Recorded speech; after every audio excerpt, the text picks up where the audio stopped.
So you can see in the backdrop the solar trailers. Yeah. Yeah. So I went out to that video that you had, and it looks like, I don't know, was it a Department of Highways that made 100 trailers or something weird? No, it was some company that was called DC Solar that made these trailers to, sell to like racetracks so they could have lighting, like remote lighting in the parking lot areas they have, and maybe for cellular phone companies that, lose power at a tower somewhere and they can bring it out. So they got a lot of funding from big insurance companies like Geico and, different companies, and those companies would take the tax credit because of the solar. Okay. But it turned out that this company wasn't legit, right? It was basically reporting more trailers built than they had, and maybe more revenue than they ever had. I mean, they did build trailers, and they used fairly good components, but I don't think that the business model was sound. It was sort of like a Ponzi scheme. The new investors they would use to pay off the previous investors, and at the end of it, it really came crashing down on them. Because those trailers, they got like $45,000 worth of equipment on each trailer. Exactly. And they were selling them. Yeah, we got this for like, we bought 4, and all in with expenses and things like that of the auction fees and renting trucks to go get them and hotel. Maybe the most expensive trailer was $8,500. Wow. Got these photo generators and big forklift batteries and 10 solar panels and SMA inverters. So one of them I'm actually running the building off of. Okay. I'm using, yeah. So it creates what's called a microgrid. So you're able to, it creates the grid, and I have 23 panels on the roof, and with a normal solar inverter, and it turns on because the grid from the trailer, it thinks it's on the grid, right? Yep. So it turns on, and that's really the primary power source of the panels on the roof, right? But this thing is allowing those panels to operate because those panels are grid tied. Grid tied to the trailer? Yeah, grid tied to the trailer, exactly. Yeah, okay. But the inverter is really a grid tied inverter, right? It's not an off grid inverter that I'm using. This trailer becomes a grid for it, becomes a grid source. So it's been kind of working out pretty good. I put in all these little, this transfer switch that people make for homes to maybe power off a generator. So I look at what's the load, what's the solar, and I start turning things on or off based on, keeping it not hitting the battery excessively during the day. Yep. So yeah, it's pretty neat. And so we use that. We brought this thing out to the track and we used it to charge the car. And I wonder the battery on that thing was impressive. I remember watching one guy's video. He ran his house for like 3 days or something, just off a battery, no solar included.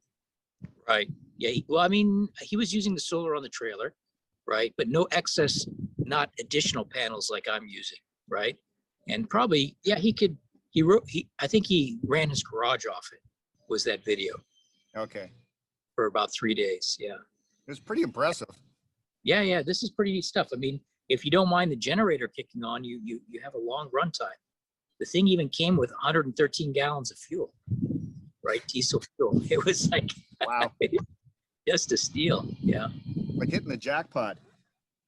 Yeah. I think they're coming to an end though. They're releasing so many for like maybe every week. The company that's overseeing, the debt is releasing 100 trailers, allowing the auction companies to sell. They're not trying to sell all the assets at once. They're trying to maximize because you'll notice if you start watching the auctions, sometimes they go very inexpensive, and then a week later they're back up, like to 12,000. So it's just a hit and miss thing, right? Okay. Supply and demand. Yeah. Still pretty neat. So you got 4 of them. I mean, if you use one for your race car, one for your house, you still got 2 left over. Right. Yeah, we're thinking of maybe selling 1 or 2 of them or parting them out, because even the trailer is a good trailer for a car. These are car trailers, 10,000 pound weight trailers, so they're nice to use for that. And then the box in front, if you gut it, you still have this big storage area. You can keep tools or other things, use it for storage. So tell me about your race day. You got the Goblin out to a track, and how far of a drive was it for you? It's about probably 20 miles from our office out to the track. It's in a part of Tucson which is kind of south of the freeway, so it's a fairground area. It's the drag strip is near this racetrack, and so it's a nice area to go and to be able to test. The place we went is called Musselman's Honda, and so these guys are go-kart track. So it's really, gasoline go-karts, but people also come out with cars. Like the day that we were there was sort of like a private session day, and there was only three vehicles in total. There was somebody drifting like a Nissan 240 SX. There was a pair of Mazda Miatas, and then there was us. Yeah. So it was really learning how to drive, because as I told you, we really haven't driven this vehicle, right? Yeah, Much. you're still getting to know it. Getting to know it, and so really, it was just really a learning experience. And you could see the Mazda there in the bottom left. Oh, okay, in the garage there. Yeah, in the garage. Yeah, this is like that's the pit area. Yeah. So you come off the pits. Oops, sorry. You come off the pits. You could actually see my car coming off the pit there, and then you enter the track in that direction. And then this track is modeled off, I think, a track in Japan. And so it's got a lot of turns. Yeah. I can hit play on it, and you can kind of narrate us through as your car is zipping around the track here. Oh, sure. Okay. Because that is your car just coming off a pit lane there. Yeah. So we're entering the track, starting to enter the track, and then the first turn is right there. And then this is, as you come around this turn, it's a long straight. So this is where you can really pick up speed, but you're sort of, you can't see the turn, right? The turn is coming up ahead, but it's hard to see. What they have on the track is those white and blue lines on the side of the track, and that kind of indicates the direction of the turn. So that's really, after you do a couple laps, you learn that's what you look for. Then you could see us coming through like an S section of the track here. And then we're coming onto a kind of a straight, which then leads into another left and a right. And so the track is kind of technical, right? It's figuring out where you can really get on it, and then where you have to let off, and then when you can get on it again. But the car has instant torque. So there's really, it's all about the handling and really trying to figure out how to brake, right? Because this thing regeneratively brakes. So, when you let off, it's starting to brake. And the question is, what's the best thing to do, right? Is the goal to like gun it hard as you can into a turn and then let off, or not? I mean, that's what we're learning. This is a long straight that you see right there. But again, it's, maybe we're half throttle, right? Or maybe never did we floor it, because we don't really know how to set ourselves up properly for the next turn. And I think that's really, if we go out more and more, is what we're going to really try to learn, right? But we were pulling, we did maybe 20 laps total, and I think we got down to about 113 per lap. The track record's 54 seconds. The guy who owned the track said he easily thinks we could be in the low 1 minutes, right, with just driver mods. And then he said you probably could be lower even further if you change the tires or you dial the suspension. Yeah. Sure. So, the setting of the suspension was fairly soft, right? I had it soft for driving on the road.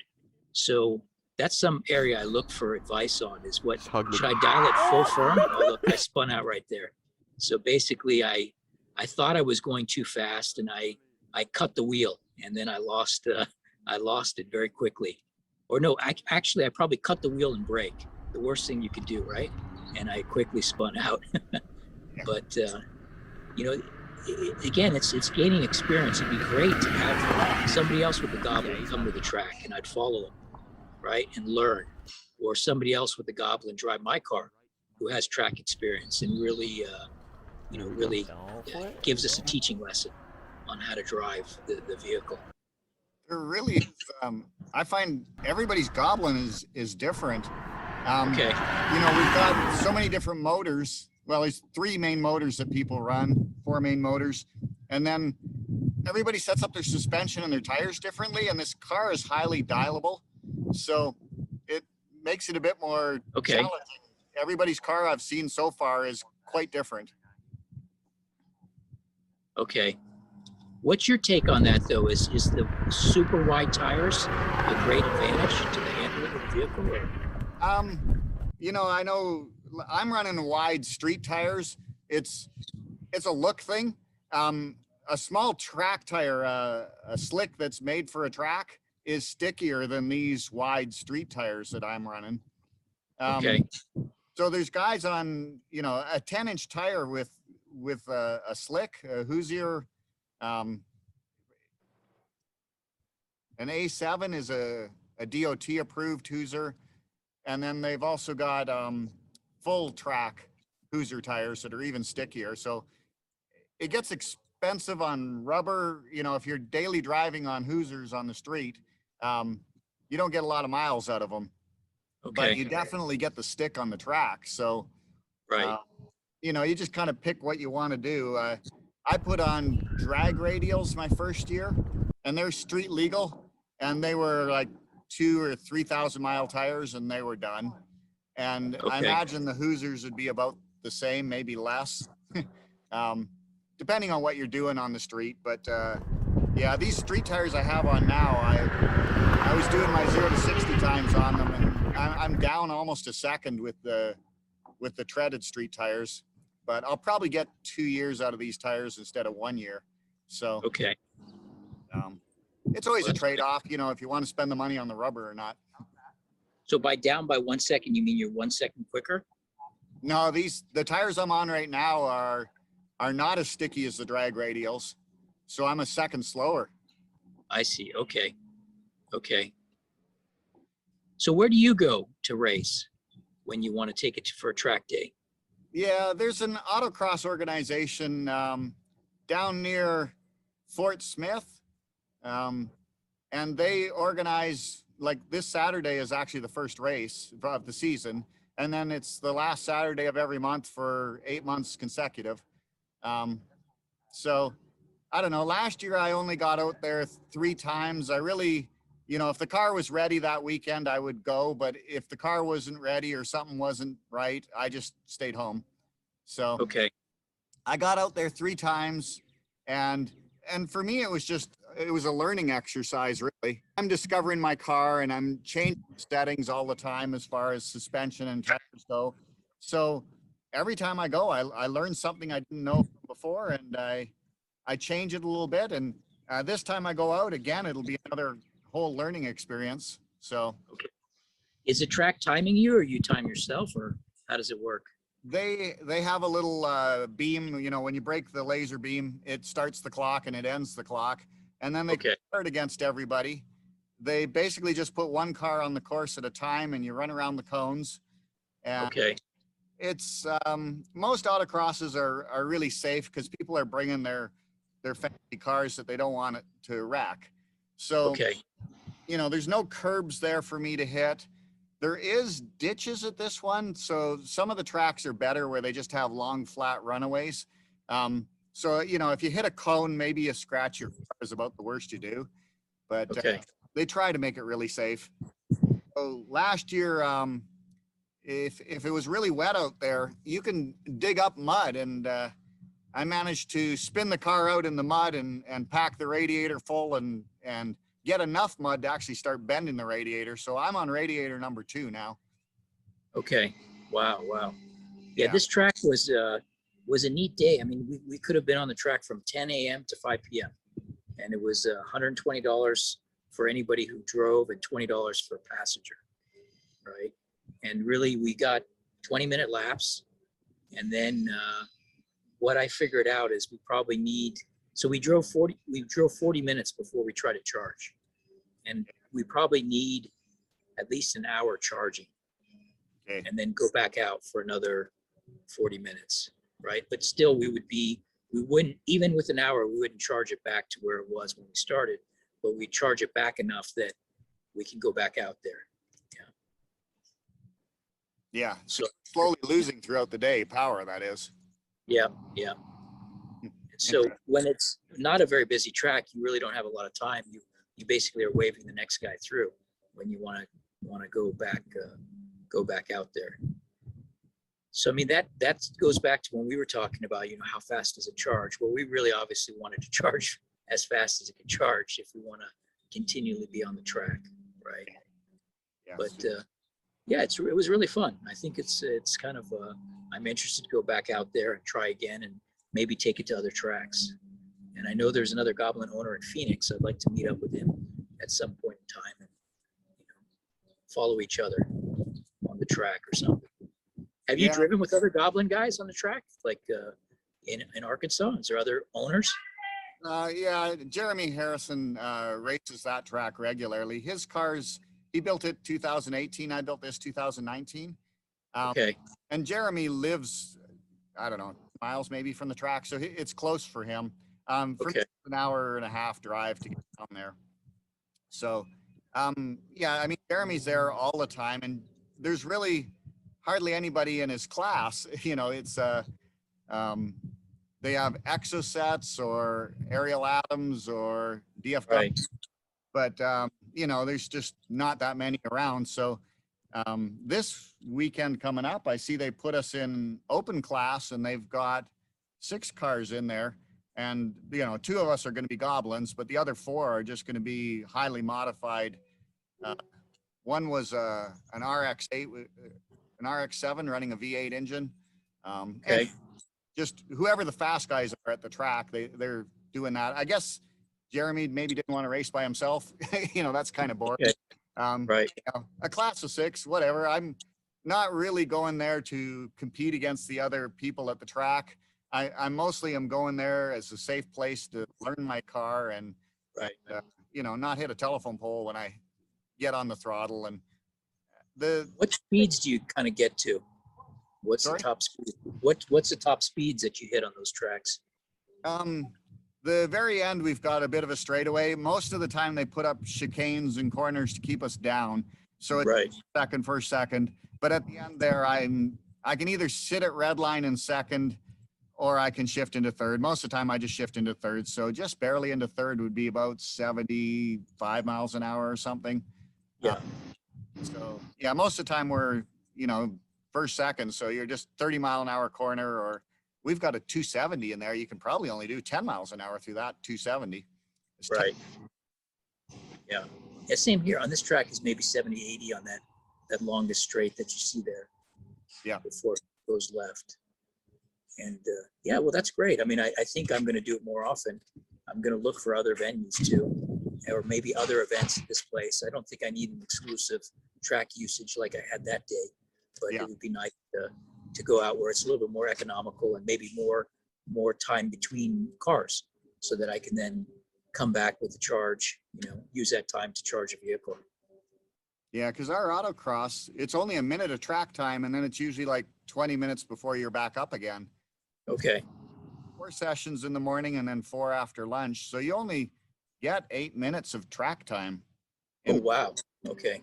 $30, not 120. Right. To do it. So in that sense, it's economical. Yes. Yeah. And then you're out there with other people and talking to people, so it's social as well. So that's always great. Yeah. And you learn from the other people too. All sorts of setup tricks and checking this and checking that. So yeah, I find it's nice just to have someone who can relate to what you're playing with and what you're doing. Right. Do people have scales? I mean, does it get that serious that people weigh the car on each tire at the track, or no? I know some Goblin owners that are into racing seriously have scales, but most people just know somebody who has scales. Like sometimes a car club will have scales. Okay. Some Goblin owners I know have scaled their car.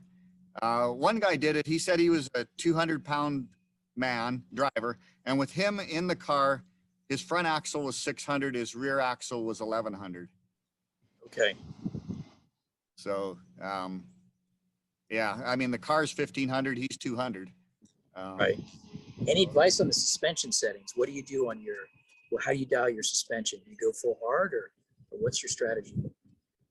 No, a lot of people think hard is fast. Hard isn't fast. Okay. If you're using your suspension, if there is a section, like this car's got maybe 4 inches of travel or something. I haven't really measured it. But Right. using all 4 inches on your track, then you've pretty much optimized your suspension. A lot of tracks may not even need 4 inches of travel, in which case you can play somewhere in the middle. But setting it full stiff where you're only using less than 1 inch of suspension makes it ride like a skateboard. It's you're skipping over the surface. You want the tire to go down in the valleys and stuff. So Right. my first time out, I attached a GoPro to the passenger foot area, pointed at the wheel, so I can watch the suspension travel. And that's one of my YouTube videos I have out there, where I actually bent the front suspension by getting the tire hopping on the front. Right. It's starting to rain, so I'm going to move it inside. Okay, yeah. Let me do it. Let me, all right, let's see here. We get to go for a ride along. Yeah, let's do that. Let me see if I can, give me a second here. Do everything all at the same time.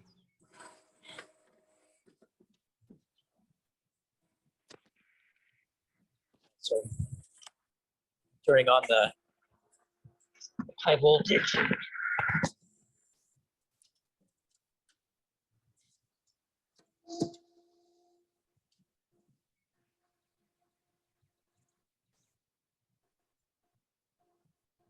Oh, you flipped us around. Okay.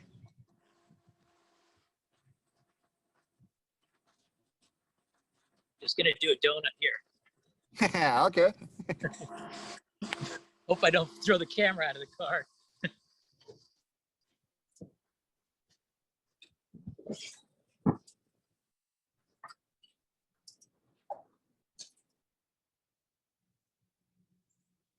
Yeah, I guess you were on Wi-Fi and now you're not. You're outside of Wi-Fi range.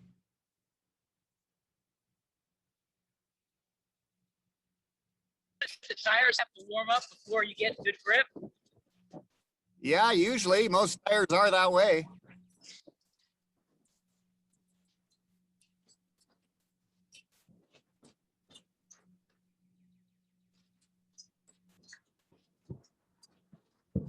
So with this, you can hear all the panels because there's no engine noise, right? Right. Do you have your panels like with foam on them or anything, or? I just used a bit of caulking. I don't really notice the panels when I drive. I have to listen to an engine. Okay.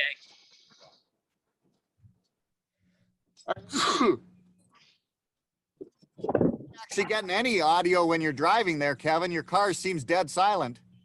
It does? Okay. When you're in it, you hear the fans, obviously, and you hear some of the aluminum panels on the side making noise.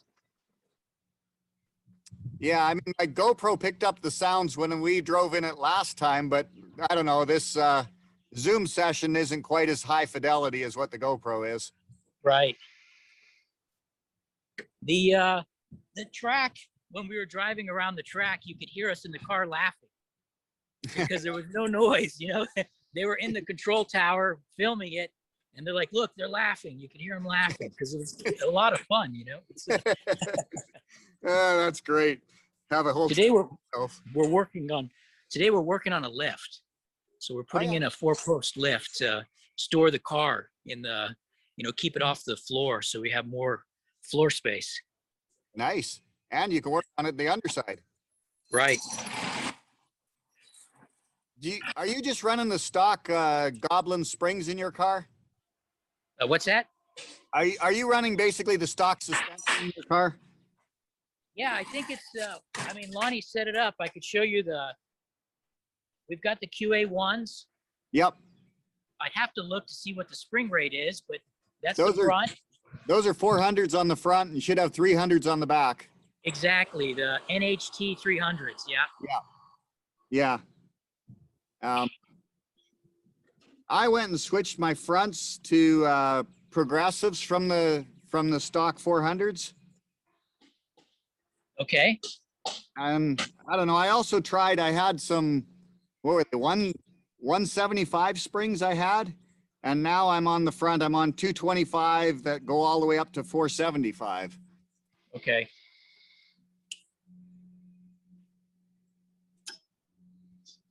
Okay, so you stiffen it up, huh? Well, really, I go all the way to 225, so that's a lot softer. And I mean, 475 is a little soft, a little harder than the 400s you're running, but that's only at the end of the stroke. So Okay. say I softened it more than I stiffened it. Okay. Okay. Yeah, I just heard the last number, so I thought I missed the front. Well, they're progressive springs, so they start at 225 and go all the way to 275. Okay. 475, sorry, was the last number. Anyhow, I don't know. They're different, and really it's just trying things and see what works for you. I mean, maybe if you scaled the car, you could throw a bunch of math at it and figure out what it should be, but trial and error. Right. Have you had a chance to scale yours? Yeah, Lonnie scaled it before he sent it to us, and I do have Okay. pictures of that I could send you. I think it's more heavy in the rear than the stock Goblin would be. I want to say it was like 68% in the rear weight. Instead of 64 or something, I think. Yes. Yeah. You're not much different. Yeah, I don't think it's too much different. Yeah. Yeah. So I headed back inside. It's going to be a little loud in the lab there. Yeah. Got the people working out there. Yeah, they're building that 4-post. Oh, it's in construction right now. Yeah, we just got it on 2 days ago. So Nice. You've been enjoying your Model 3? I have. My friend wants to go back to the track. My record was beaten by somebody in Canada who Oh, took its interior fully out of the car. He dropped 100 pounds by gutting it. He also employed the same technique of having smaller diameter rims and lighter wheels.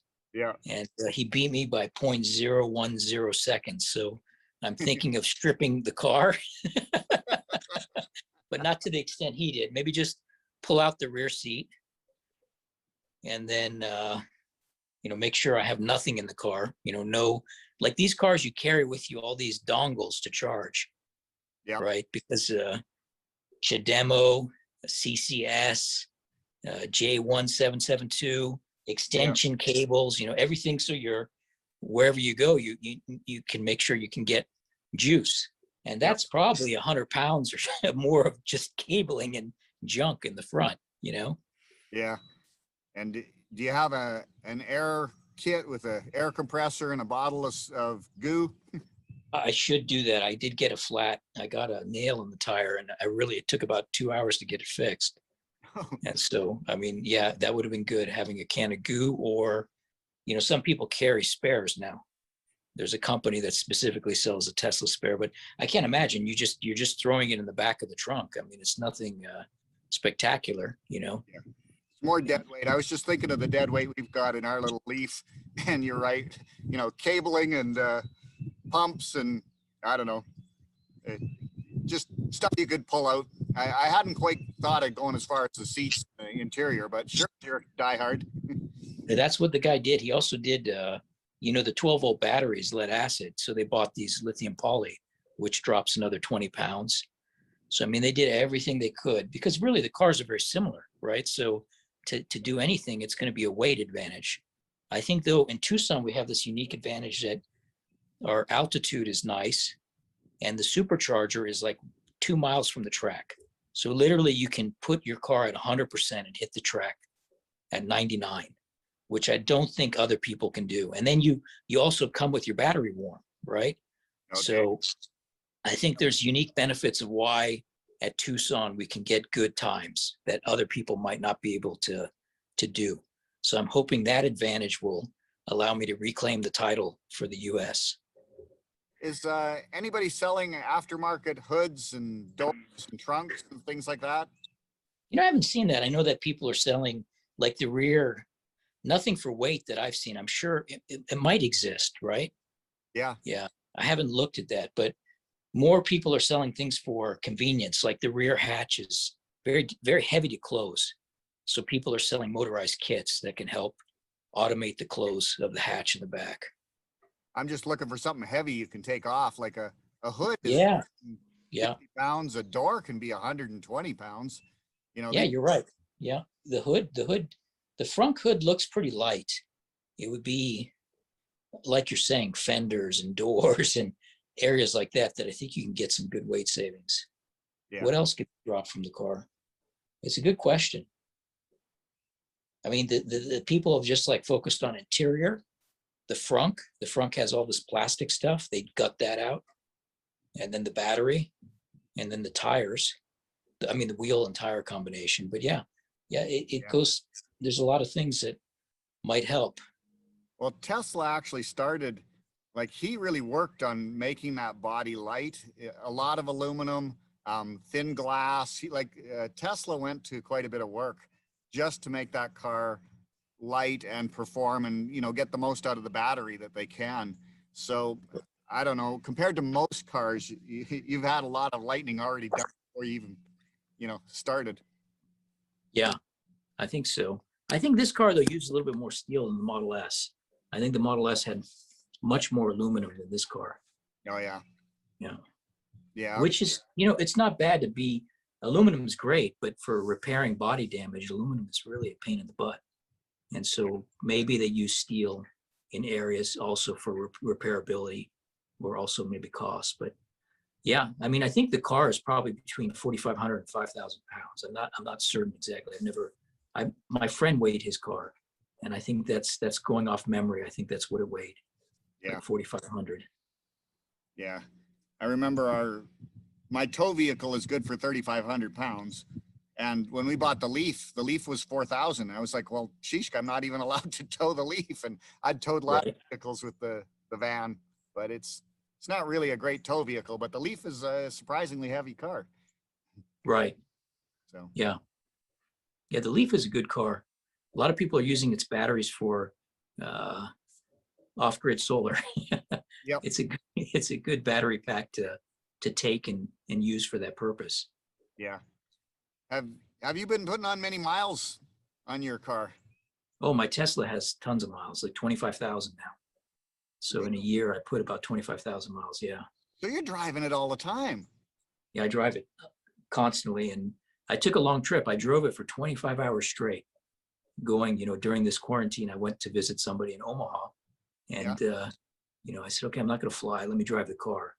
And using autopilot, I was able to do it because you would charge every, let's say, hour and a half.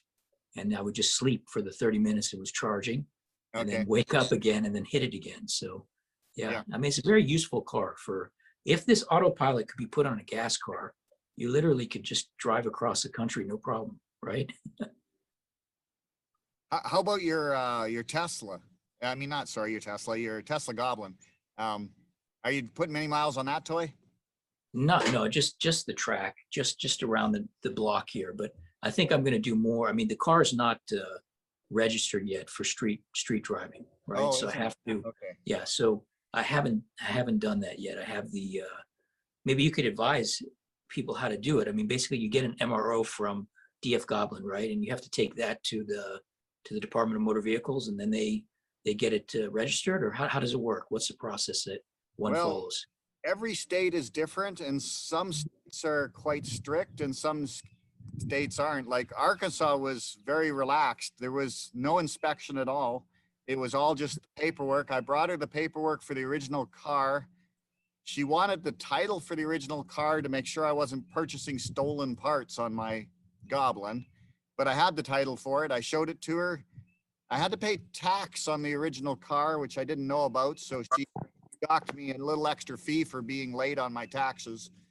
So title for the donor car? Yeah, she wanted a title for the donor car just to prove that I hadn't purchased stolen parts to build this car. Okay. So I didn't have to title it, but I did have to pay my taxes on the purchase of the donor car. Okay. And then she just filed the paperwork for the Goblin. She had never, that's not true. She had done one kit car 18 years earlier. She couldn't remember what she had to do. So she basically said, I'm going to contact head office.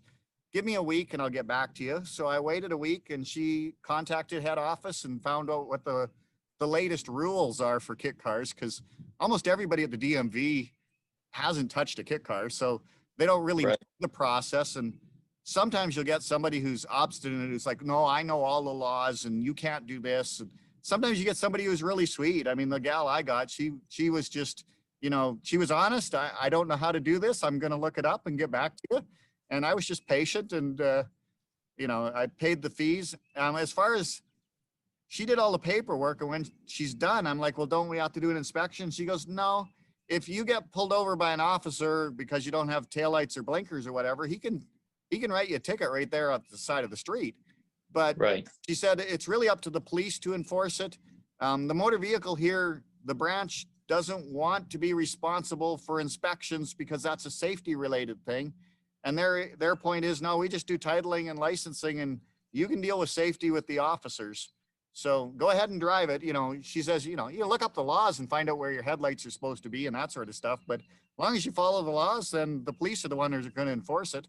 So it was really simple. I put the plates on and started driving, and I've had a cop follow me once, but I've never had one pull me over and check anything.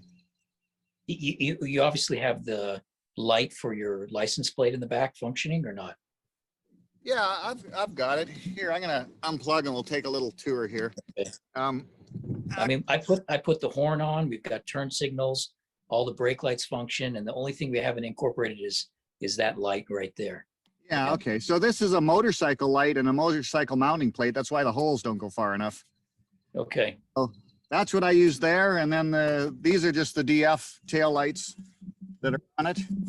Yep. And Same with mine. Yeah. these Okay. are the stock Cobalt shocks. So I don't even have the racing shocks. That you probably have adjustable shocks on yours. Yes. Right. Yeah. Those are the 300s on the rear. I did buy a coilover kit so I can adjust the height here on it. Can you adjust the rebound or no, or the dampening or no? No, not on these. If I bought your shocks, then you can adjust your rebound and compression. Oh, okay. That's what I was like asking early on about all those, because mine has the adjustment. So I Yeah. was looking for advice on that. Yeah. Yeah. I mean, the fronts they've got the adjustment down here, just a one-way adjustment, not a two-way. Yes. Yeah. Just one way. Yeah. Most guys set it down like 6. So it's just barely starting. Okay. I tried it when I first got it. I set it halfway, and I think that was 11 clicks. And then Okay. after I went to the racetrack, Jeremy came by and he goes, no, don't set it that stiff. You know, and he came by and we adjusted it down to 6 or something like that. So, I see. Okay. and there's the progressive springs that are, you know, stiff up here and soft down there. Yeah. Right. I did break this part here on my car. Okay. The wheel hop issue I was having was because I hadn't correctly put the right, on the steering arm here, there's a ball joint. Okay. There's a 3-inch one on the front and a 4-inch one on the rear. And I didn't realize there's a difference between them. And I put the 4-inch on the front, which widened my stance. And I had to move out some of the adjustments in order to accommodate that extra 4-inch piece. And I basically had my wheels so far out that they were hopping a bit on the road. Okay. So, And then that led to like a bending moment that just snapped that Well, arm. yeah, I mean, if you watch the video of me going on the track that one day, I mean, this tire was hop, and I'm sure that fatigued this part. Okay. Right. You know, so it didn't break for a year after I had done the hopping, but I don't know, every time it took me pretty much a year to get rid of the hopping. And even now it's not completely gone. It's almost gone. But one of the other guys who's running wide tires as well, he's running 335s, even wider than these. And he's also got hopping going on. So we might be approaching the limit of, you know, something in here might need reinforcing in order to not be springing. Right. This car, you know, I knew when I put on these tires, I'm going beyond the design of this frame, this car. So we're learning, we're experimenting. That's kind of what racers do. So it's Right. okay. But, How'd you fix it? Did you just order a new part from DF Goblin or what? well, yeah, last year we had a car rally and I was at it, Lonnie was at it, and Lonnie just looked at my suspension. He looked at it and goes, oh, this is the wrong part. Swap it with the rear. So Lonnie it took him 20 seconds to diagnose a problem I'd been fighting for a year. Oh, wow. Okay. Anyhow, it made me laugh, but it was a really easy fix, swapping it. as far as now, that drastically reduced the hopping. The other thing we've done over here, I added a vacuum regulator to my boost, my brake boost. Yes. And actually, I've also just ordered recently, I'm going to be adding a brake bias, a brake proportioning valve, they call it. So right now, my rear and front brakes are proportioned based upon GM's, the Cobalt car. And Right. I'm going to put a restrictor on the front so I can reduce the amount of braking on the front.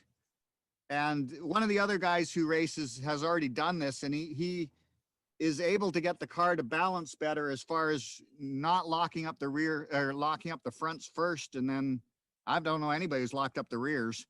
Right.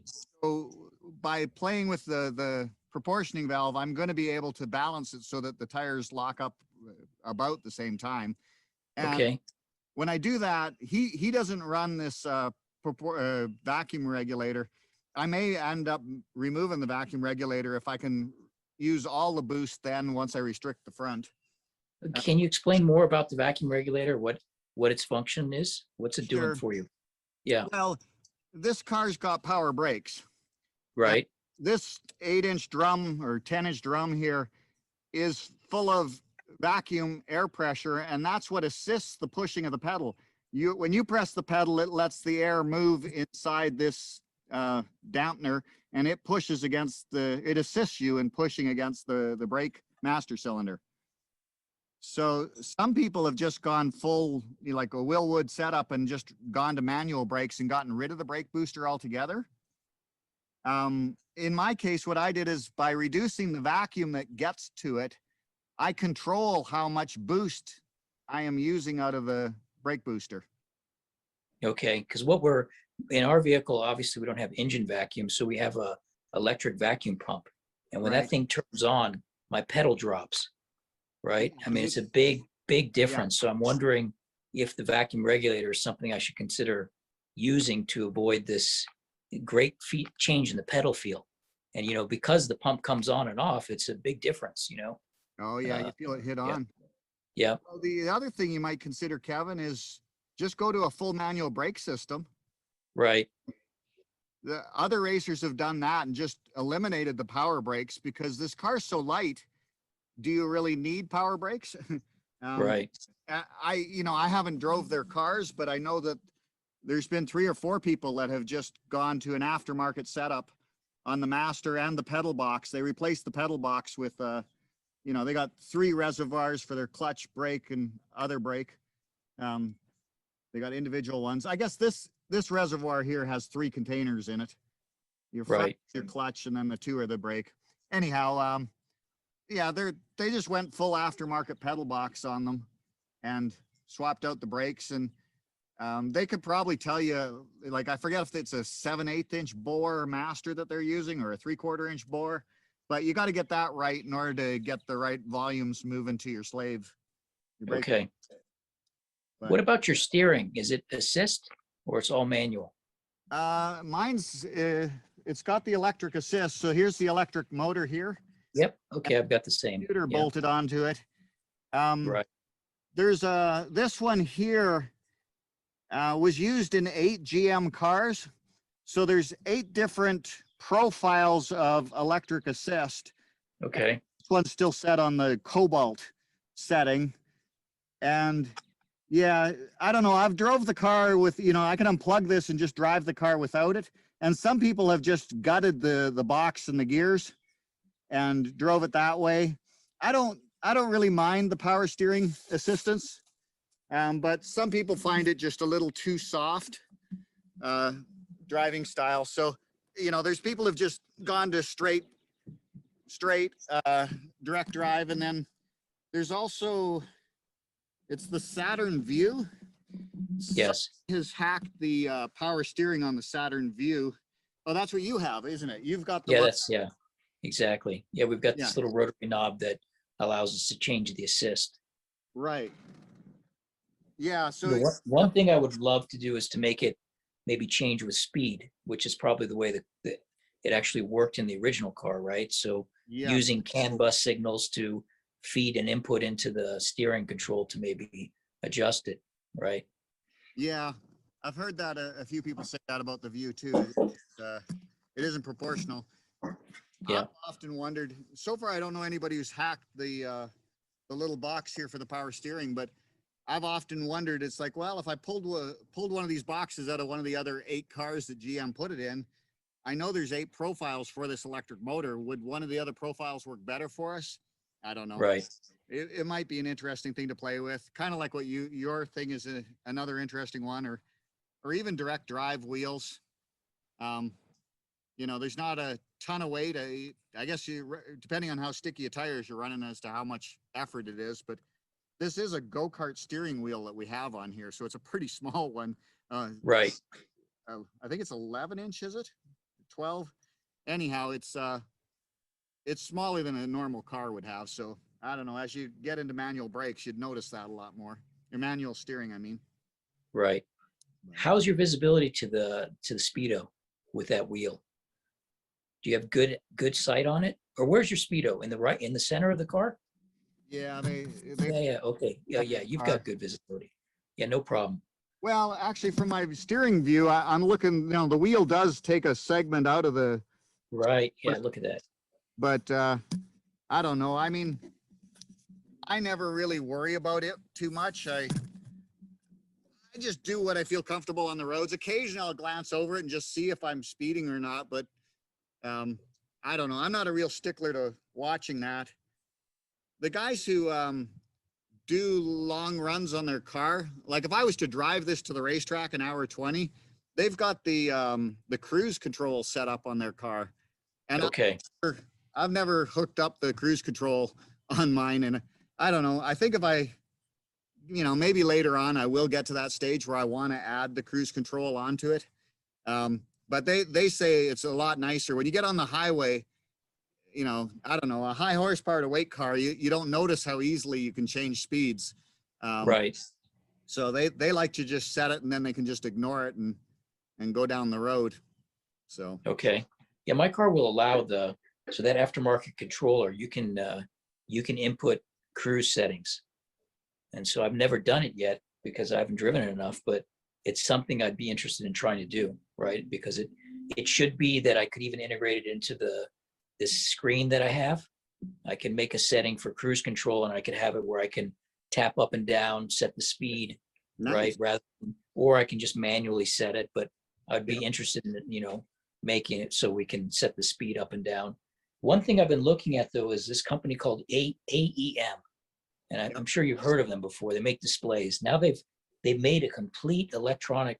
They're really targeting the electric vehicle market, aftermarket. So they've come up with an engine controller, and they've come up with a Tesla adapter, motor adapter. So this controller that I have, which is the 057, they sort of have 2 devices doing what it does.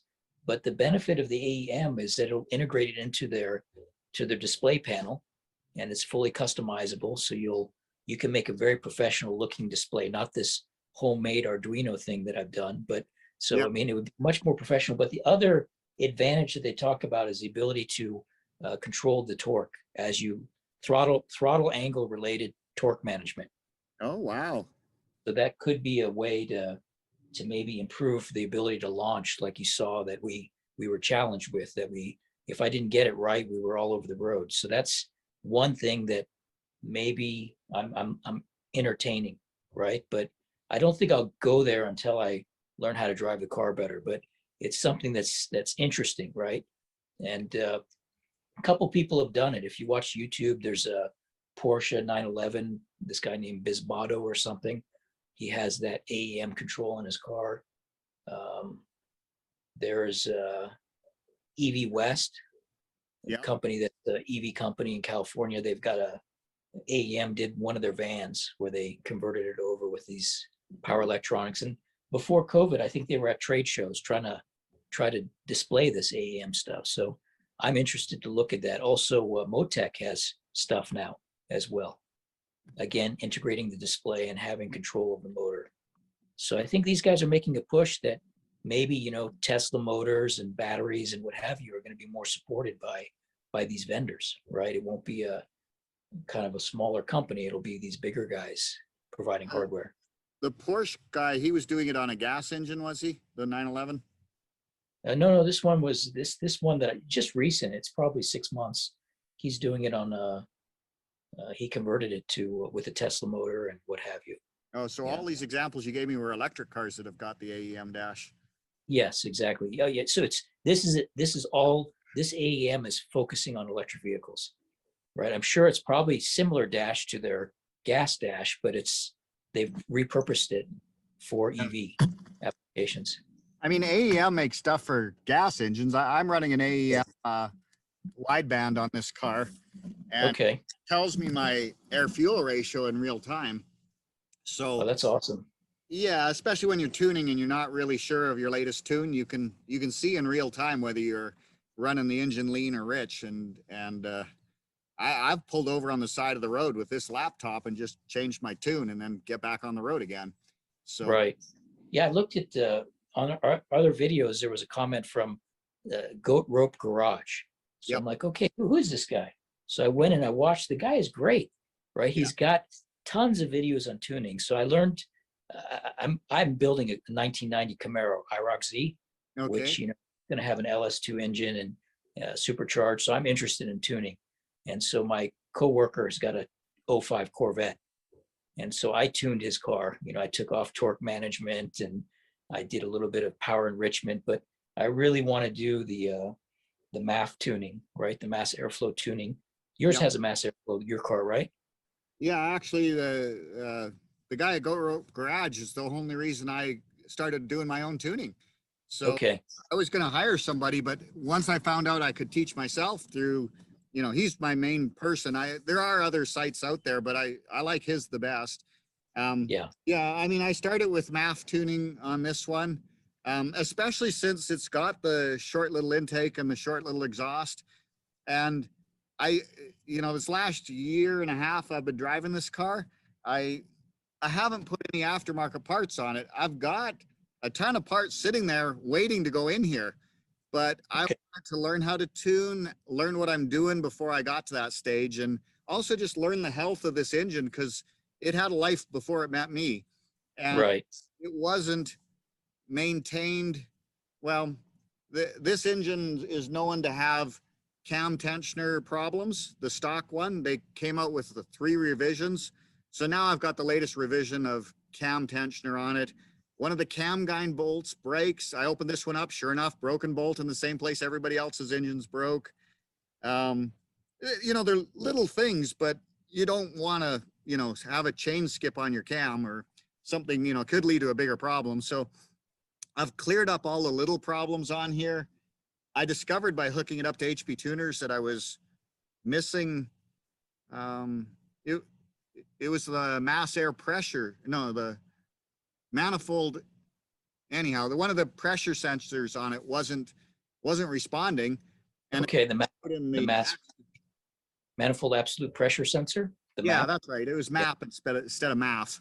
Okay. One of the MAP sensors. There's 2 on here. One before the supercharger and one after the supercharger. Okay. One of them wasn't responding, and it was a little $30 part. I threw on a new part, and it gave me 25-30% more power in this car. It's just like it was noticeable. All of a sudden, it's like, wow, it's running way better. Right. And I drove it for a whole summer, not knowing I didn't have the full output of this engine. Okay. So yeah, HP tuners is incredible. I'm really impressed with that tool. Yeah, they don't support this engine very well. This engine isn't a V8, and that's kind of their big market. Right. So there's minimal. Well, basically, this is also an old car, a 2006 engine. So they put in some effort in the first few years after this car came out, and really, it doesn't get much attention anymore. Opened up the minimum number of tables to kind of get us by. And some people complain that, it's like, well, you really can't do some of the things you should be able to do. If you go to a V8 engine, though, that's supported by HP tuners, they've doubled the number of tables you can get to. And it's a lot better.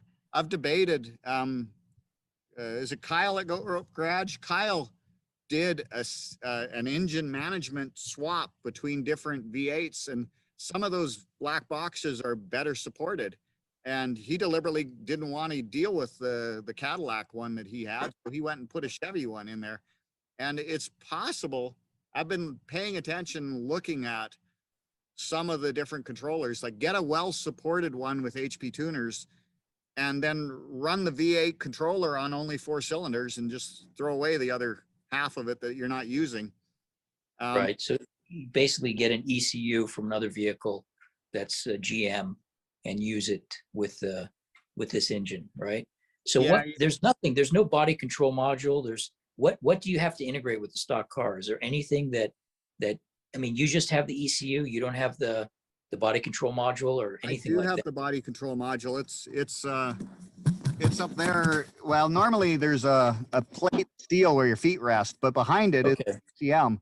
So on this car, the BCM runs the odometer, speedometer. So the gauges up here run off of it. Keeps track of your mileage, like well, I guess that's the odometer. It does your blinkers and little things, but a lot of, like the well-supported engines, they'll have an option where you can do a BCM delete. So it just runs the engine. A lot of racers just want the engine. They don't want blinkers and odometers and stuff. Right. So yeah, I'm just wondering what you will give up if you go that pathway. You don't have to give it up, because I mean, if you want to, you can go like a 1960s or 70s car doesn't have a BCM. You can go to manual blinkers and the older setup. I guess, were they mechanical odometers back in the 60s? Right.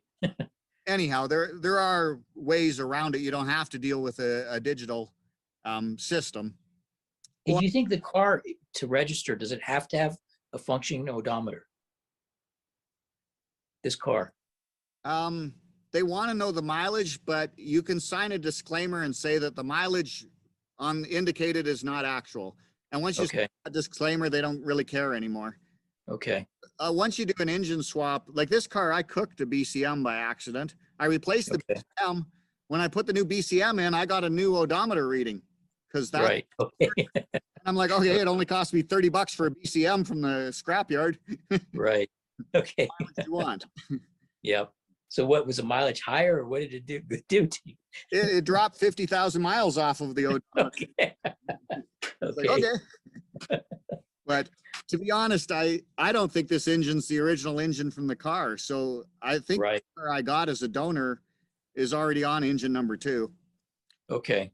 This engine, you know, I was thinking when I got it, I got a bad engine, a worn out engine, a broken engine. It wasn't even running car when I got the car. So I bought it for the electrical harness, for the subframe, for the steering and suspension components, the dash. And then I fully planned on just buying a new motor. There's places out there you can drop in a new motor. So I was just going to do that but it turned out that this engine, you know, once I started fixing it up, it's like, this engine, there's nothing wrong with it. The compression's still good.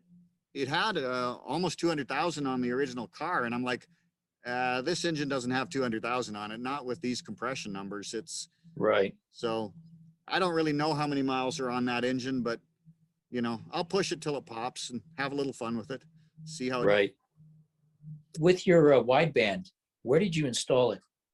It's yeah, I mean, the gauge is up on the front there, but on the back here, so this is the narrow band that GM uses to run the engine. And then, I don't know, can you see it from that angle where I'm pointing? Maybe I'll have the camera like that. Yeah. Okay, that's your wideband. So that's my wideband. And then this thing right here is a cooler that kind of backs it up an inch and has some cooling fins on it. And this is actually too close to the head. It'll get too hot of air if I stuffed it right in. They want it at least 18 inches, and I'm only like 12 inches away. So I added the little cooler piece just to prevent, otherwise you're going to burn up your wideband, you know, it'll have a short life. And I didn't really want a short life. So I added the little cooler, and it seems to work fine. I would have liked, you know, if I was to weld in my own bung, I would have put it back 18 inches. But that one was already in the DF muffler. You know, it already had a welded bung. Some of the like that header I got on there is not stock. So some of the engines don't have the O2 sensor in the header up high. Well, in the cast manifold, I guess would be more accurate. They have it down in the exhaust. So when DF made an exhaust system, they just put the bung there. But it turns out my car, the header had a spot for the O2 sensor for the stock one. So I got 2 spots. I used them both. Is it on when you key on, or it's on when the car's running? What's your, That's a good question. Let me turn the key on. because I assume that if you leave it in the key on without the car running, they say that's bad for the wideband, right? It should be on, it has to be on when the engine's running, definitely. Well, But as soon as I turn it on, it goes through its heat cycle. So the okay, wire doesn't indicate for the first, well, it takes 10 seconds or something to warm up. Once it gets up to temperature, then it's measuring how quickly it cools off with the air going by it. right. No, that's the MAF sensor that does that. Yeah, that's a mass airflow. Yeah. The wideband it's heated on its own, right? It's Yeah. got an electrical heater to get itself up to temp very quickly. And then obviously it gets heat from the exhaust gas. But Well, I wonder if there's a cooling cycle like to it too, where it needs to be cooled by the air going by it. right, It's a pretty hot spot. It's in the engine there. So right. I don't know. It does turn on when I turn on the key. If I turn it to, the run position, it goes through the heat cycle. So it's going to turn on. So with the MAF tuning you did, you used the wideband and you followed the instructions, rope garage, you created that the lambda value, and you saw how far you're off from ideal, and you kept retuning the Hertz table. Yeah, that's how you do MAF tuning. You do you basically are just recalibrating the MAF sensor, telling it, it's measuring how much oxygen's coming in on the right. take side, and then it does the math to calculate how much fuel to throw at it. Yeah, and you're just constantly monitoring the exhaust.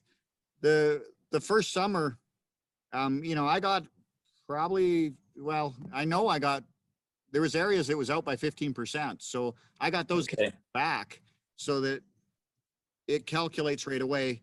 If you don't do the tuning side, there is a self-learning. When this is in closed loop, it will do self-learning. It will populate short-term, long-term stuff. So, right.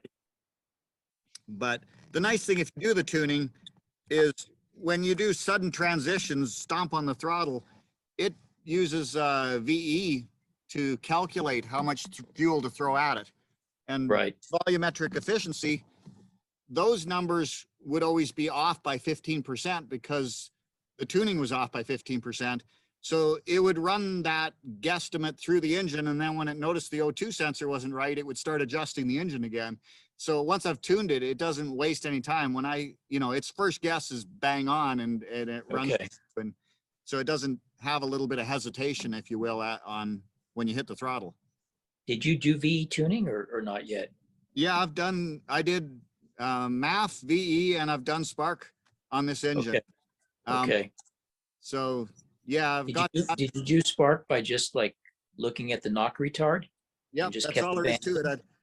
Add 2%, go out and drive it. Add 2%, go out and drive it. Okay. See, are you getting knock at different RPM, or are you getting any knock at all? So it wasn't on a dyno. You basically did it by street tuning. Yeah.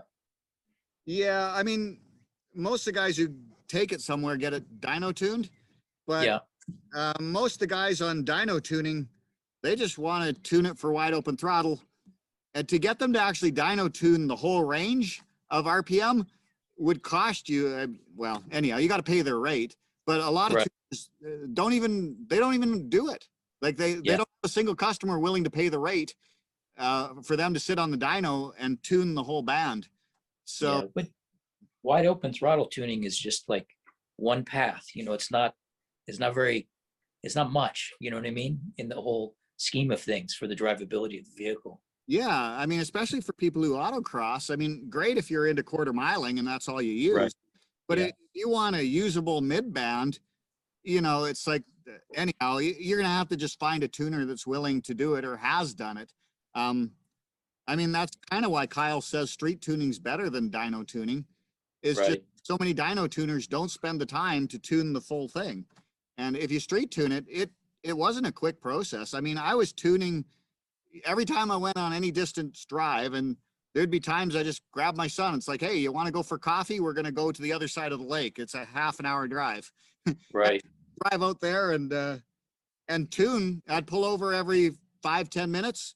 We'd swap the tune out and add it, and then just keep on going again. And we'd do little 5-10 mile drives. And then as you get the tuning in closer, you start doing longer drives. But I was tuning all summer, you know, and then the next year I actually added that chrome header, and I introduced an air leak, and Okay. threw me off. I was actually, the tuning I was doing was going backwards, but I didn't realize it at first. And then when I finally realized I had an air leak, it's like, oh, well, great. Now I've got months worth of bad tuning. Right. How did you diagnose it? Did you find it from the wideband, or what gave you the hint that you had a leak? It was not giving me, the wideband was wandering a lot. Okay. Like it wasn't doing this before, you know, and then I started backtracking, and then, you know, once I suspected, I went back there and I started looking, and there's little black carbon beside the gasket in 3 locations. I found it. And even now I've still got a problem with this. I have vibrated through where the muffler does a loop, the pipe Yes. through the muffler, and it's rubbing against the muffler, and I've worn right through. I'm going to have to cut my loop open and TIG weld a patch and put it back together again and re-weld it back together, because I've got the muffler now leaking and I'm still getting a wandering wideband. So Right. that means, you know, really I haven't done any good tuning now for the last year. Right. I've been trying to get back to the basics, but once I realized the problems I was fighting, okay, you know, new gaskets, and start, you know, maybe I should take that. That's just a Chinese header that I paid $20 or something for. It caused Right. more headaches than it was worth. Yes. Yes.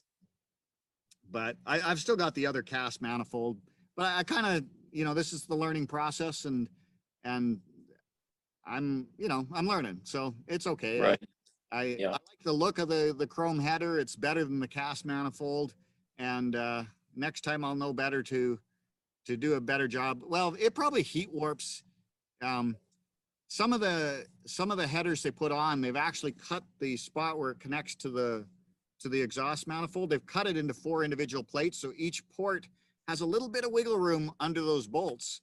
And this one's all one plate, and you know, steel won't expand at exactly the same rate as aluminum, and it probably has welding warpage on it. I'd have to, you know, take it and mill it flat, and I'm not sure Right. it'd stay flat even if I did do that. You know, will it Right. continue Right. to wander? I'd like to actually just take this one and cut it into 4 individual ports, so that the ones I've seen cut, they do it right through the bolt hole. They cut the hole in half, and then the washer basically hangs on to half on this side, half on that side. And Okay. just give it a little bit of wiggle room so that it can do a little bit of warping or bending of the pipe when it gets hot, because that pipe basically runs red, cherry red. So Wow. Okay. Wow. Yeah. yeah. We did, I have a wideband, but I have this little holder that allows you to bolt it to the tip of the muffler, because in my coworker's car, we didn't want to drill it or weld a bung in. Yeah. And I noticed it's like one point off, right? So it's like if it's 14, if the computer, you know, the computer stoichiometric because of how the trim is and the lambda you're seeing from the GM computer. So you know you're at stoichiometric, but this thing's reading 15.7, right? So I basically subtract, you know, with HP tuners, I corrected the error. Have you heard of this before? Or I saw in videos people talking about it, that if you use a tailpipe location that it's off. And I assume that dyno tuners, because they use tailpipe location, probably are applying some correction as well. Have you heard of that from anybody? Or I had to do a correction on my AEM wideband, but I had to correct it by a factor of 10. I had to move the decimal. that makes, yeah. Other than that, I mean, that was a known issue or an old known correction for this exact wideband. So I just did what everybody else did. They just multiplied by 10. So all my Right. formulas have that multiply by 10 in there, but I didn't have a, 15.7 to 1 instead of 14.7. No, I didn't have to do that correction, but But yeah, you're clearly you're right in the right spot. You know what I mean? But if you're like way back, in the tailpipe, you're so far back from the combustion event that your ability to have maybe oxygen coming from just the tip or something is leading, even though it's still buried in the muffler, there's some reason, maybe it's the temperature or something that throws it off when it's that far well, back. the engine breathes and puffs. Yes. Okay. So if you are not deep enough into that pipe where the puff brings in some fresh air, that'll really Right. your wideband. I mean, that's the problem I was having with a leaking gasket. Right. In the exhaust, I'm getting little puffs of oxygen that don't belong there, and it noticeably throws my numbers off. So yeah, that's bad. Now having it at the very end, like at the end of a 15-foot pipe, then you get a response problem where you punch it and then it reads a split second later, and that delay will throw off some of your tuning numbers. Like basically the first 10th second you probably can throw out of everything. Every time you change the throttle, wait a 10th second before you actually gather data for your tuning, because that first second will be off, versus having it up in the front where I have it here. I'm getting very quick response time. Right. But it seems like tuning is a little bit of I mean, they try and make it an exact science, but it's got a little bit of art to it, because I, on a number of occasions, have gathered bad data, and it took me a while to figure out why am I getting bad data in here. So I would go on a tune run and I would look at the numbers and just say, no, I'm not going to tune my engine with these numbers. I'd throw them in the garbage can and I would start over and I would drive another 5 miles, and I'd look at the numbers again and say, yeah, this is better. But, I learned later things like I wasn't quite off a choke circuit, so the car hadn't got up to temperature yet. Or the other thing I learned is if I'm banging gears, having fun, and I peg redline before I hit the shift, when it cuts out the engine, it isn't doing 14.7 to 1 at that point. And when it's back on the engine, there's a puff of gasoline that hasn't been ignited, and that just throws your numbers like crazy. Like if you peg the red line, you throw the data file away and start over. So over time, I've slowly started learning what I can and can't do when I'm in open mode and doing test runs. What did you do with power enrichment? Is the Cobalt have that functioning? A lot of vehicles have it so high, like 5,000 RPM and 60 seconds at that state where you look at it and you're like, well, this thing never turns on, right? Is it Cobalt's turn on, or? Definitely turns on. I mean, I think they have it roll in based on the pedal, the gas pedal. Yes. So anything beyond it'll start rolling in at 70% throttle, and it'll be 100% after 80% throttle or pedal. So anyhow, it rolls in based on that. I see it immediately on my O2 sensor, the wideband sensor, as soon as I go into enrichment. And when I'm doing tuning data collecting, I'm doing that off of the commanded O2, and my commanded will switch. It doesn't have much ramp. It's 14.7 or it's 12.5, and it does have a little bit of a ramp. Like I'll get one sample in between the 14.7 and the 12.5, but within 100th of a second, it's gone from this commanded to that commanded. And because of power enrichment. And then it'll go back when I'm done. So all the data I'm gathering, if it's commanding 12.5 to 1, then it's comparing that to what it's sniffing in the wideband. I tune them both at the same time. Some people only tune them separately, sort of a deal, but I just let the data aggregate the two together, and it worked pretty good. Yeah, the goat rope guy says leave it on. He said it'll, like you just mentioned, it will. It's still comparing it to what the commanded is. It's not like it thought, oh, it's 14.7, and now the wideband is saying 12 point whatever, and it's doing the division based on that. No, it knows what the commanded is, and it's comparing it now to the new AFR command, right? Yeah. Yeah. And So you're ready for boost. You're ready for boost. Well, I mean, right now she's running 12 stock. So she runs boost. Oh, you have boost already. Okay, I didn't. You're turboed or supercharged? I'm supercharged. Okay, okay. Yeah. Yeah. And I've got the smaller pulleys to go on there, so they say about 15 is all you'll get out of the supercharger. Okay. And actually I went out and bought a Saab turbo for this same engine, slightly different model, but I got a little 2-liter turbo. And one day I'm going to get around to playing and taking our Arduino and building a boost controller, because I want to run a twin charged little car. So, Compound. Okay, so you want to use. Well, yeah. I probably won't do compounding with it. I'll switch this one, the way GM controls it, there's a bypass valve on the supercharger. Okay. When the bypass valve is open, the supercharger always, pretty much doubles. It's running at twice the rate of the engine, so twice the amount of volume of air that you need. I guess right. If it was truly 12, I'd get 14.7 boost. Right. Anyhow, so it's spinning at about twice the rate of what the engine needs.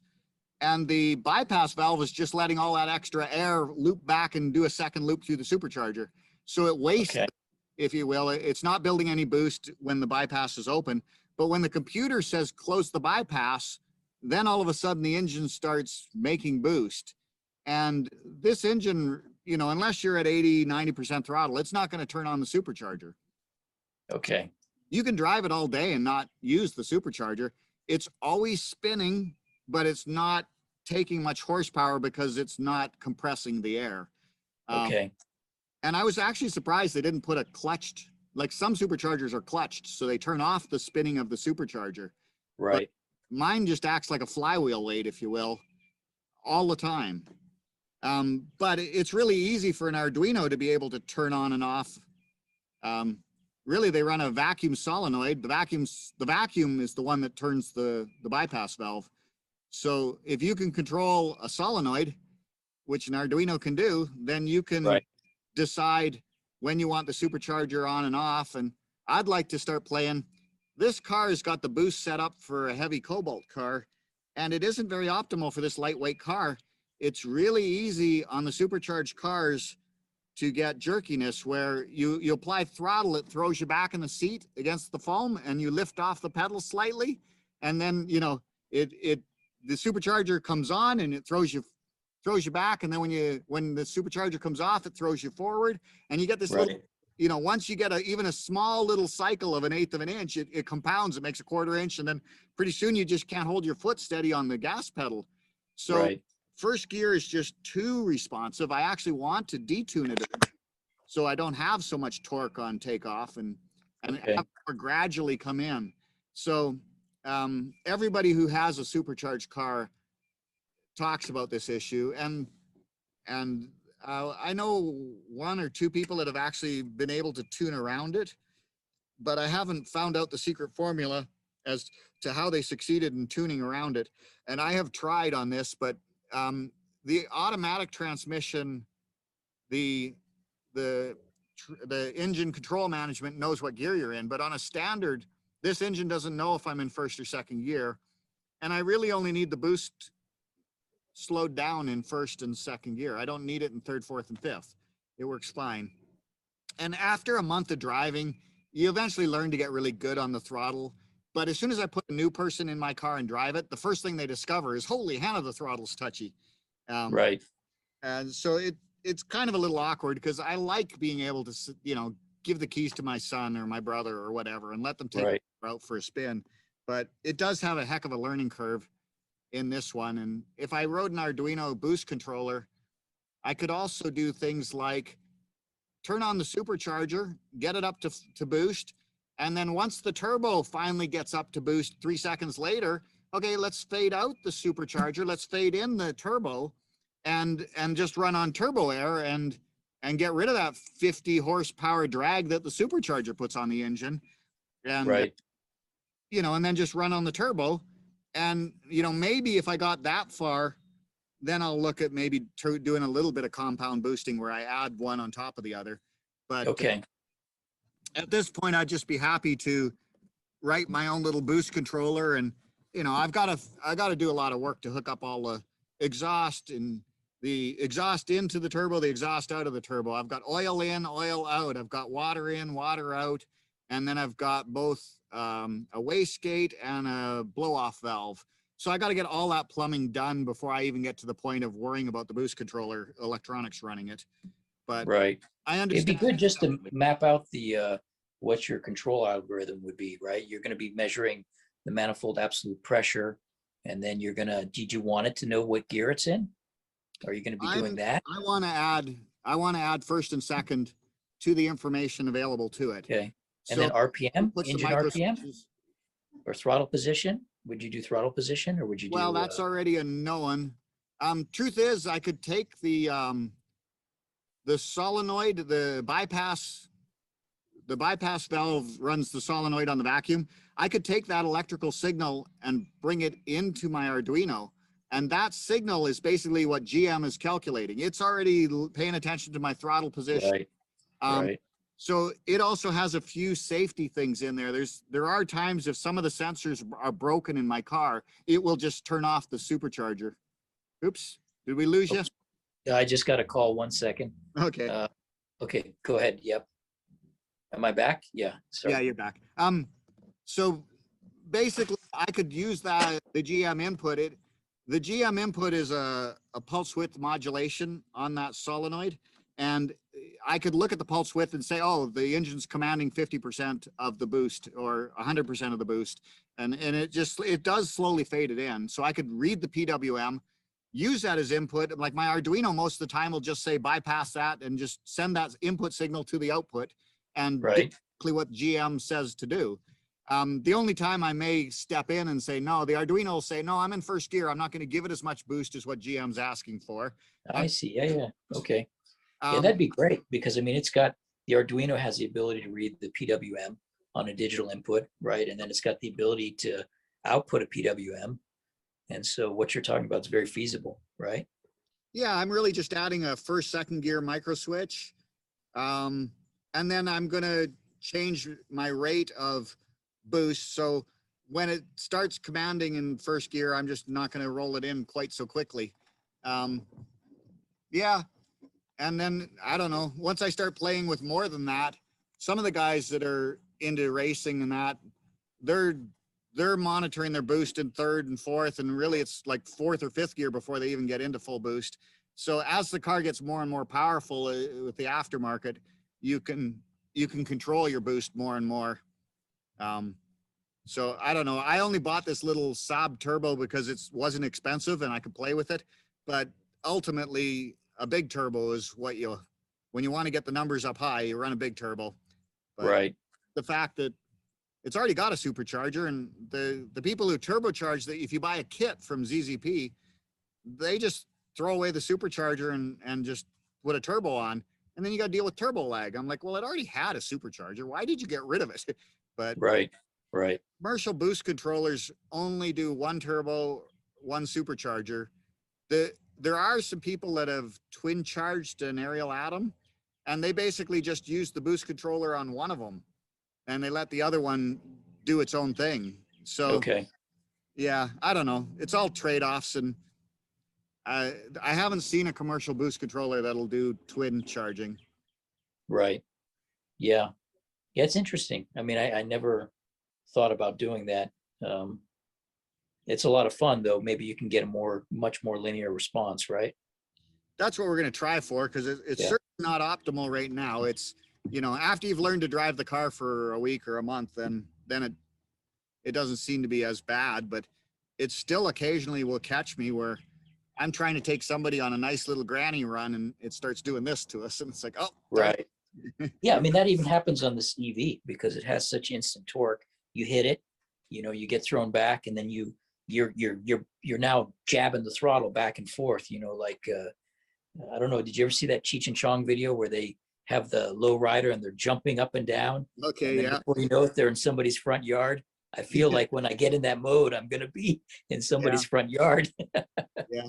So, I mean, in this thing, I'll just grab the next gear, or I'll stab at full throttle, you know, depending on who's in the car and what I want to do. But if I right, just just chip get, up and get rid of the torque, that seems to settle it down again, or settle me down. It's me, the one who's bobbing. right, right. Yeah, it's good stuff. I mean, it's when I rode in Lonnie's car, I felt that it had just the right amount of power. I mean, his Goblin, right? I mean, he could just wring it out and floor it, and that's quite fun. Right now with the EV, I don't feel comfortable yet to just floor the car, right? Yeah. Because it's not balanced like that. The other interesting thing is that like the noise of the engine, like when you're racing on a track, I don't know if it helps. It helps you set up your turns, but you know, it's something that without the noise of the engine, it takes a lot. It's a different cue on when you can go or not go, right? Because here we have Right. instant torque no matter what, right? Yeah. So then the question is, well, when do you get out of it, or when do you get on it, right? I wonder if you got to do more gauge watching, because you're right. Listening to the engine's tone, you learn like this is a second gear corner, half throttle. This is a third gear corner. And you get that auditory feedback. So I don't have to look at my tachometer and my speedometer. I can do it based on tone. But I do notice when driving the Leaf, you know, it's like you can be into too much throttle too quick, or, you know, where it's like, oh, I need to be into the braking zone. It's like I'm Right, trying to stay and regenerate and not use the brakes. But if you goof up, it's like, oh, I got to use the brakes now. right, right. Yeah, it's going to be interesting, especially as EVs come more and more. You know how it intercedes with the racing world, and how it goes to the the general consumer, and how they learn and adapt, right? Yeah. I mean, this track is talking about getting some EV chargers out there. They're actually wanting to do EV go-karts and do a lot, move away from the gas engines and more into EV. Yeah. So Yeah, I could see that. I mean, there's some legislation right now that's upsetting all of SEMA. They're wanting to, yeah, that the RPM Act. Yeah, yeah, it's kind of scary. It's like, oh, you have to run a stock car. I'm like, come on, I can go out there and buy from Dodge an 800 horsepower car. It doesn't really get rid of hot rodding. It just means now the only people allowed to hot rod are GM, Chevy, Ford, and, you know, Honda or whatever. right. Yeah, it's not good. I mean, but wasn't it more restricted than it is now? Like, you remember when you'd buy parts and it says EPA approved headers and supercharger kits. Is it still that way, or these guys are just selling their stuff? What I'm trying to understand is, was it more tightly restricted in the past, and then it became wide open like it is now, and then these guys are trying to go crazy back to full restriction? Or am I mistaken about my thoughts on that? No, Like, I mean, I really think it depends where you live, because California has maintained stricter standards than federal. And okay, where I lived in Vancouver, they were the same, like California, where, you know, you couldn't take off a catalytic converter. And I always kind of wondered, like this kit, it came without the catalytic converter. It's like, why? I have a catalytic converter. right, It doesn't really rob power. It just, anyhow, they take it off. And the extra O2 sensor behind it, because it was always sniffing. I didn't realize until I started tuning that they'll actually add fuel in order to keep the catalytic cat hot. hot enough. Yeah, right, And I'm like, oh, so it doesn't always save you fuel or save the environment. It actually adds, you're burning more fuel to right. up to temperature. But anyhow, I don't know. I also raced my R6 motorcycle, and it came from the factory with a catalytic converter. And a lot of guys I raced against pulled the catalytic converter off. And I'm just like, no, it's not really robbing me of power. I'm leaving it alone. It works fine. So Yeah, in the car I'm building, I really want to insist on having the cats right on the car, and yeah, then also even using the charcoal canister, the EGR system, right? So that yeah, the fuel vapor gets recycled into the engine. I mean, yeah. every one of these aftermarkets, they get rid of the cat and they get rid of the EGR, and but I mean, I think what's the drawback is, I think the exhaust smells kind of a little bit nasty, right? Without a cat, you get a different smell. And then also maybe you have more fuel vapor smell from the vehicle if Well, you're I not mean, you're using not it. burning that extra fuel. So yeah, you're just Yeah, pumping it out the back. I mean, I right. don't smell my exhaust when I'm driving, so I don't really know. Um, Yeah. But you're right. I mean, the catalytic's job is to, get up to 2000 degrees and burn that extra stuff that isn't being burned in the combustion chamber. I think the aftermarket though would have a better case if they made those systems work on their aftermarket ECUs. And Make it some of the controllable. aftermarket does cater to that market. They do. Some of them keep that functioning. I haven't Absolutely. seen. If you want a hot rod in California or Vancouver, you've got to maintain that stuff. So, But isn't that just maintaining stock ECU and using aftermarket tuning? I mean, I haven't seen like let's say you go to Holley or Motec. I haven't seen any of these guys really maintain EGR and maintain these things, right? People have done it by using digital outputs of some of those controllers and using some type of logic to drive it, but they're not, it's not innate from the factory, from Holley or from right. any of these aftermarkets. Yeah, because I'm talking about just taking what's already here. So, I mean, Yeah. I'm saying, yeah, of course, GM stuff will do it. yeah, Right? yeah. And you can still modify the engine, and leave the systems in place that are taking care of emissions. But I really haven't looked into what Holley and Haltech and those people are doing. And you might be right; they don't cater at all to the full compliant states. And I think that would show good faith if they did. Yeah, Right? you're It'd be a right. lot better because it's saying, hey, these things that were mandated for a reason, we're implicitly putting them in our equipment to work, right? For the aftermarket. Yeah. But I'm fully supportive of SEMA and having wide breadth of what you do. This is a tremendous industry, and it supports billions of dollars of economy, right? So I'm not for banning any of this stuff, but maybe they should think about showing some things that they're doing that, hey, we keep the EGR functioning, we've got this capability, we keep this going, and this as much as these guys can, getting all these carb approvals or what have you of their kits and things like that within reason, right? Of course, the small companies can't do that type of compliance verification, but the big guys can, right? So Yeah, I mean, I kind of look at my car as somewhat of a dinosaur. This is probably the last gasoline engine I'll ever own in my life. I mean, I can see 10 years from now that everyone's gonna be hot rodding their electric. Who's gonna be playing with this technology? This is it's gonna become old hat, whether RPM Act goes through or not. This is gonna become the old act. Electric is so much smoother. You want to do quarter-mile racing? You're gonna win in electric. I mean, no shifting, no. Anyhow, this is a dying art, but I don't know. I bought this thing honestly thinking this will be my last gasoline engine that I'll have in my life. This is my last dying toy to play with that still runs on fuel. Right. Yeah. I mean, I love gas, and it's fun stuff. But yeah, EV is coming up. Has anybody, from your knowledge, done another EV Goblin? Is there anybody that crazy? You're the crazy one right now. Okay. No, I mean, there's a handful of people out there with wild ideas. Like, this engine's kind of born from the Fiero. The Fiero was offered with a V6, and I can mate a V6 right onto this transaxle, and it will fit. Now it'll fit lengthwise because the V6 is shorter than a 4-cylinder, but widthwise is where I would have to struggle. And I know one guy who took a supercharged V6 and set it on the cradle and took a look at the suspension, and he's kind of eyeing it up. And apparently that same mating pattern at the bell housing will accommodate some of the V8s. So there's been a few people that have looked at the subframe off of different cars, and the subframe, I think it gets an 1.5 inches wider, but there's a bit of concern that eventually we're going to run out of Cobalt engines to pull from. And if you just follow the Cobalt line, it went over to the Grand Prix, it went to different vehicles. Well, if you widen this frame 1.5 inches, you could put a Grand Prix subframe on there, and then you could continue this frame evolution with a different platform back there. Right.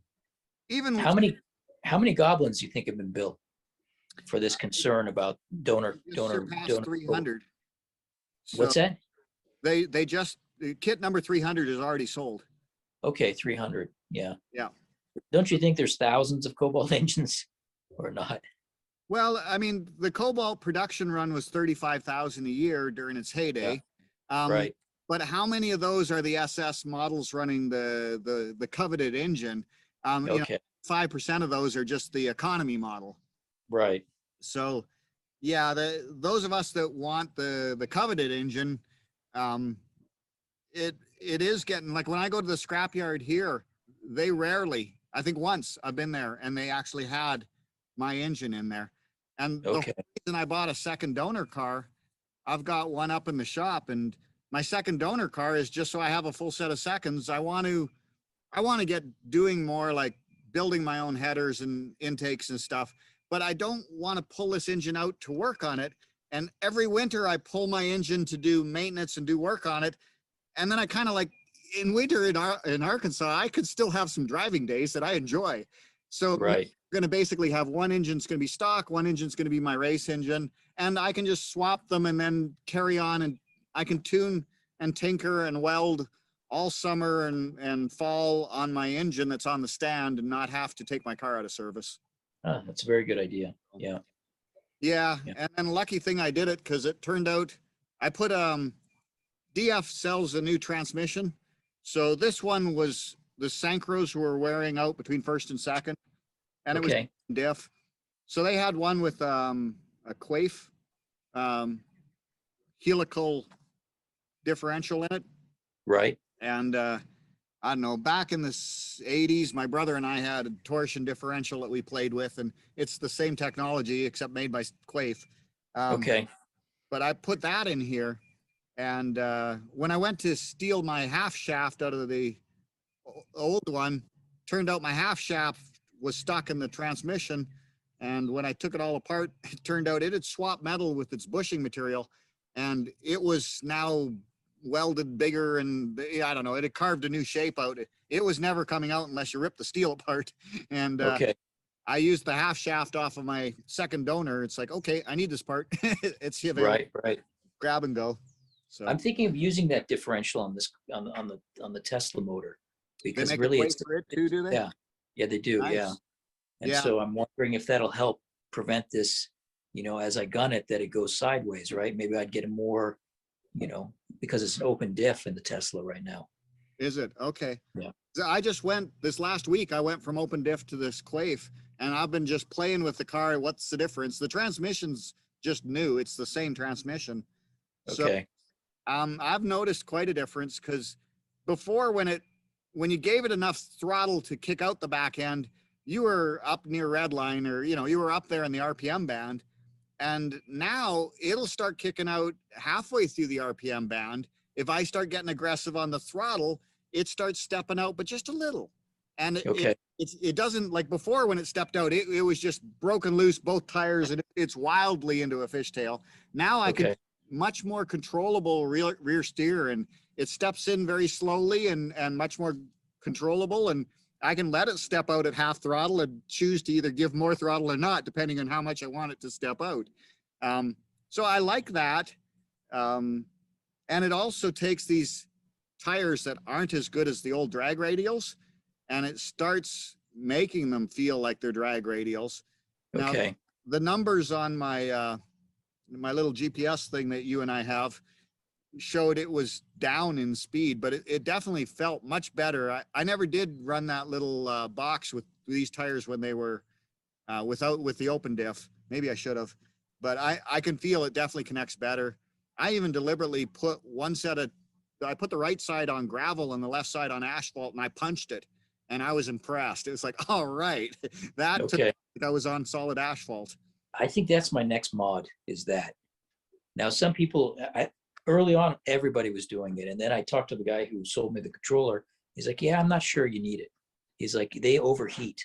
Or he was mentioning comments about them for the Tesla, given in the Tesla, it's the motor inverter plus then the gearbox is directly attached. So maybe there's not a huge amount of fluid, or I don't know. I don't know what his comment was, what the basis technically for it was, but the guy I was telling you who did the EV in the 911 recently put one on, and he showed you his 911. I think when it was gas powered that he completely went sideways, and then he put the quaif in and he was able to launch straight. Yeah. Yeah. So yeah, that's interesting. Yeah. So you got that because of the donor car had it, or what happened? How did you get that? No, I went to replace an axle in my car and Okay. Yeah. pull out. So Okay. it started swapping the bushing. It started swapping with the axle, and then it wouldn't pull out because of that. And so when I couldn't get that out, that was kind of like the straw that was my final straw. I didn't like the fact that when I do a first, second gear shift, I had to be below 4,500 RPM. It wouldn't, Okay. 5,000, it wouldn't let me into second. Okay. So this is what I'm working on now, by the way. Have you seen these superchargers on eBay?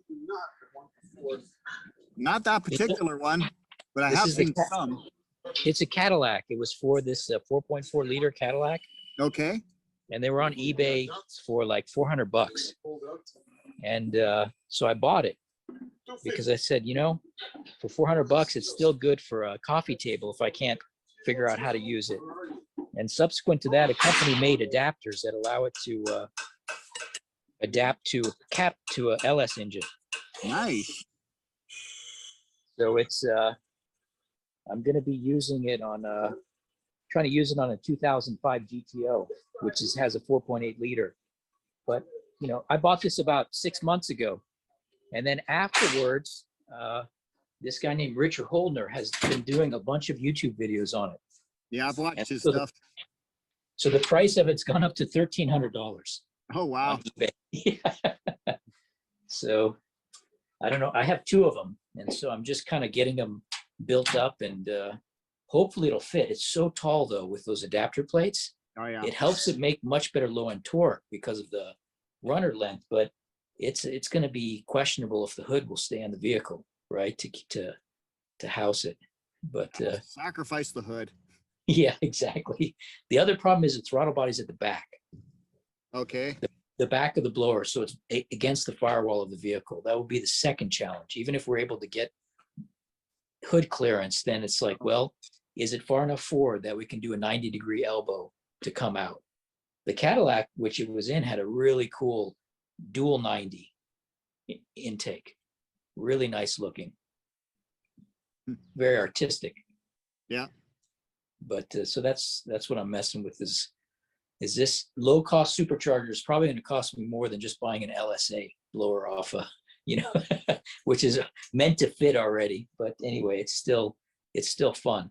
I think that's what people like about all this stuff is it's learning, and you're building and you're assembling, and that's the fun of all this, right? I enjoy it. I mean, I always have. I raced motorbikes for decades before I got into doing this hobby. And I don't know, before that, when I was a kid, I used to race little 10th scale RC cars.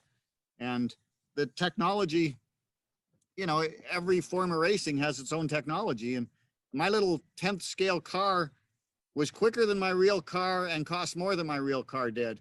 And my brother used to laugh. He goes, "You spend more on your racing hobby than you do on your regular day driver." And I'm like, right. It is what it is. I enjoy doing it, so I do it. So right. I was a lot of fun. Buy ceramic. Well, Ross, yeah. Well, it's excellent talking to you, and let's keep doing this. Yeah, okay. I'll see. I'm really praying that the recording of the video works for 2 hours. I don't know if it will or not. Okay. Yeah. I've got 2 cameras running here just in case it doesn't work, but the other is on this one. So yeah, I think there's a lot of good things we discussed. So I hope that put it out there. Yep, will do. I'll let you know how she goes. And thank you very much, Kevin, for chatting. All right, good talking to you. We'll next track day I'll have much better footage. Yeah, that'll be cool. Okay. All right, we'll see you, man. Take care. Bye.